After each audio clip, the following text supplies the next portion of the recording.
merci. Je pense que j'avais accumulé pendant toutes ces années de nombreux témoignages, de nombreux documents, mais j'attendais le moment opportun pour pouvoir le faire. Et je crois que la reprise des combats avec le M23 n'a fait qu'accélérer mon travail. Et je pense effectivement que le livre est arrivé au moment où il devait arriver. Et dans ce livre, au-delà de tout ce qui a toujours été dit, on voit que vous mettez en exergue, au-delà de la condamnation ou de la mise en exergue du rôle des États-Unis, là, vous placez la France au cœur de l'actualité, mais vous ne vous limitez pas là. Vous voulez démontrer que le pouvoir de Paul Kagame est non seulement nuisible au Congo, mais à d'autres pays de l'Afrique centrale. C'est une approche nouvelle. Qu'est-ce qui explique cette approche ? Alors, je pense que ce qui s'est passé au Congo dès 1994, contrairement à ce que beaucoup de gens ont pensé, les ONG, les chercheurs, ils disaient que le Congo était victime de dégâts collatéraux ou était victime c'était la conséquence du génocide rwandais. Moi, je dis non. C'est un plan, ce que j'ai appelé une invasion masquée, qui a été minutieusement préparé entre 1994 et 1997, lorsque on a vu les troupes rwandaises accompagné des troupes ougandaises et angolaises venir renverser le maréchal Mobutu. C'était un plan qui avait été organisé minutieusement en 1994. Et pour comprendre ce jeu-là, ce n'est pas au Zaïre qu'il fallait regarder. J'ai analysé la stratégie militaire qui a été utilisée par les troupes rwandaises qui venaient du nord du Rwanda, c'est-à-dire par l'Ouganda, comment elles ont pris les populations en tenaille en entrant vers l'est du Rwanda, et ces troupes ont poussé toutes les populations, la majorité de la population rwandaise, vers le territoire congolais. Donc, il y avait deux entrées. Il y avait soit l'entrée par Goma, soit l'entrée par Bukavu. Et au milieu, il y avait le lac. Donc, les populations qui n'arrivaient pas à rentrer par Goma ou par Bukavu n'avaient qu'une issue, c'est d'aller mourir dans le lac Kivu. Et donc, c'est comme cela que j'ai compris que cette stratégie militaire qui consistait à pousser les populations vers l'est du Congo répondait à des ambitions politiques, à des objectifs politiques, et c'est exactement ce que j'ai essayé d'expliquer. Et nous reviendrons vers ces objectifs politiques dans pas très longtemps. Patrick Mbeko, vous êtes un lecteur privilégié de cet ouvrage. Vous connaissez, vous êtes un fin connaisseur de la région. Quelles sont vos premières impressions par rapport à cet ouvrage qui vient de sortir? Mais moi, je pense que, d'abord, comme l'a dit Charles, l'ouvrage tombe à pic, à point nommé, au regard de l'actualité dans la région des Grands Lacs en général et au Congo en particulier. Mais il y a beaucoup de choses. Je ne sais pas si je peux dire qu'il y a un élément particulier qui a retenu mon attention, parce que le livre est quand même truffé d'éléments qu'il faut vraiment regarder. Moi, la chose que je retiens à la lecture de ce livre, c'est un appel à la responsabilité du côté des responsables politiques congolais. Parce que Charles présente quand même beaucoup d'éléments qui nous emmènent, qui doivent emmener les autorités congolaises à changer d'approche dans la gestion de la crise que connaît le pays, surtout au regard de la question du M23 et du Rwanda. C'est surtout ça. Parce qu'il y a tout un chapitre, par exemple, sur le rôle des Banyamulenge, sur cette histoire de l'empire Imatutsi, qu'on a souvent présenté comme étant une théorie farfelue. Mais là, pour la première fois, on a des documents américains. On a des documents français. Et ce n'est pas n'importe quel document, ce n'est pas n'importe quel acteur. Donc moi, je pense qu'à la lecture de ce livre, en tout cas, d'abord, j'invite les autorités congolaises à s'offrir ce bouquin, à le lire, mais en fonction de ce qui a été décrit par Charles, que des décisions soient prises, qu'il y ait un changement dans l'approche qu'on a de la crise congolaise. Parce qu'il y a beaucoup de choses qui sont dites dedans par rapport à la crise. Et Charles vient de le dire, il y a la question de l'invasion du Zaïre, l'invasion du Zaïre par les États-Unis, par le Rwanda, l'Ouganda, avec la complicité des États-Unis. Le rôle des ONG, par exemple, c'est un élément essentiel qu'il faut comprendre, parce que nous avons tendance à considérer ces organisations comme étant des organisations neutres dans la crise, alors qu'à la lecture du livre de Charles, on se rend bien compte que ces organisations ne sont pas neutres.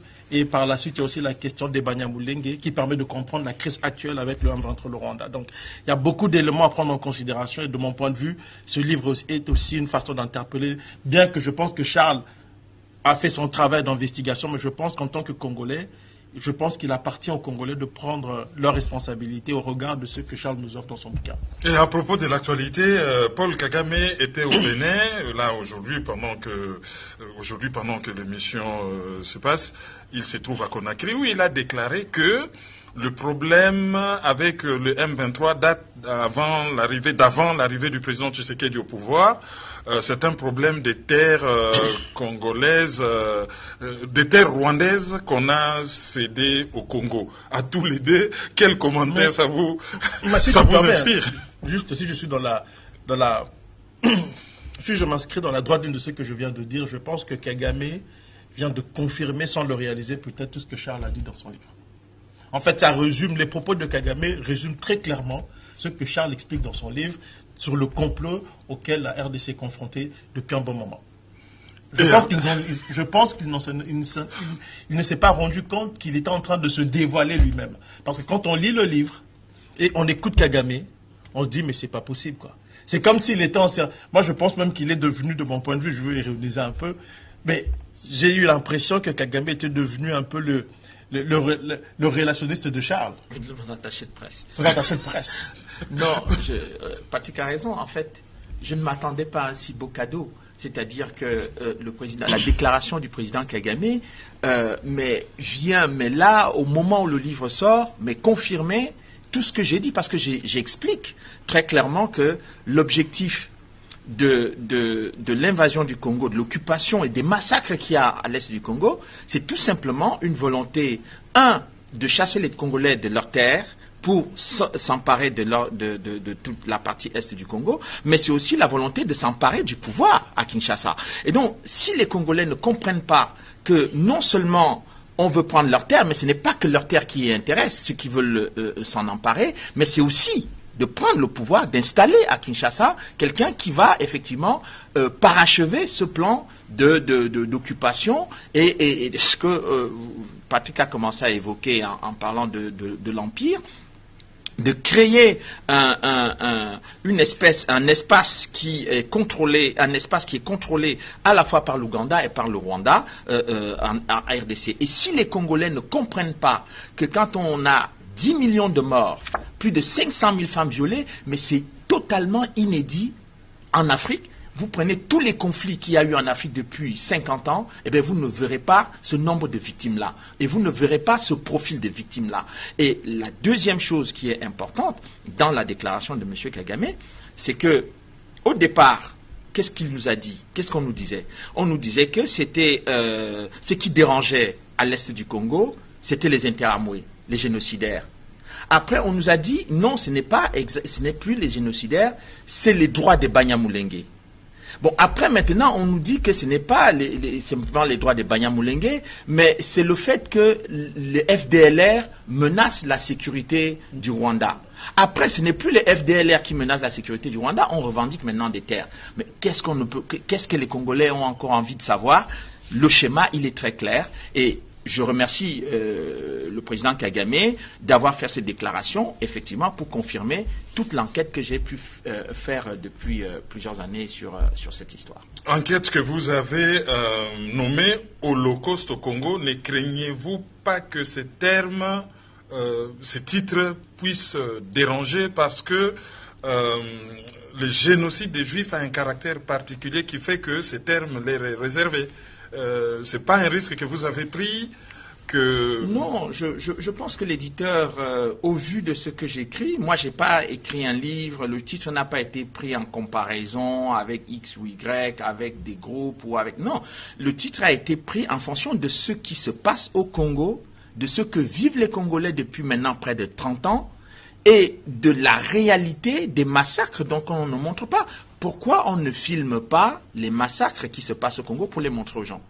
Pourquoi depuis près de 30 ans, les Congolais vivent des viols et des massacres, on ne montre pas ce qui se passe? Si on est convaincu que ce n'est pas un holocauste qu'il y a au Congo, prière de montrer les images